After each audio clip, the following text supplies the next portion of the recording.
અરવલ્લી જિલ્લાના ભિલોડા મામલતદાર કચેરીમાં સરપંચે ધરણા કર્યા। વાંદિયોલ ગ્રામ પંચાયતના સરપંચ રાહુલ ગોમતીએ મામલતદાર સામે નીચે બેસી અને વિરોધ નોંધાવ્યો, જેમાં સોડપુર, અસાલ અને વાંદિયોલ સહિત 3 ગામોમાં નવી આંગણવાડીઓ બનાવવાની માંગ કરી। સરપંચ રાહુલ ગામેતીએ જણાવ્યું કે આંગણવાડીઓ બનાવવાથી ગામના બાળકો અને મહિલાઓને મોટો લાભ થશે, પરંતુ વહીવટી વિલંબને કારણે આ કામો અટકી પડ્યા છે।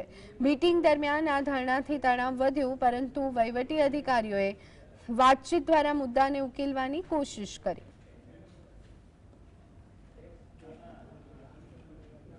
3 આંગણવાડીઓ સરકારશ્રી દ્વારા મંજૂર કરવામાં આવી હતી, પણ કોઈના કોઈ કારણોસર જે એજન્સીને કામ આપવામાં આવ્યું એ એજન્સી છેલ્લા 1 વર્ષથી અમને ગોળ જવાબ આપતી હતી, જેથી કરીને અમારા ચોમાસાની સિઝનમાં બાળકોને ભાડાના મકાનમાં મંદિર જેવી જગ્યાઓ બેસીને ભણાવવા પડતા હતા। એટલે અમે તાલુકા સ્વાગતની અંદર અમારો પ્રશ્ન મૂક્યો હતો, પણ તાલુકા સ્વાગતની અંદર અમને એ કામ ચાલુ કરવા માટે હાલ 15 દિવસનું સમય મર્યાદા આપવામાં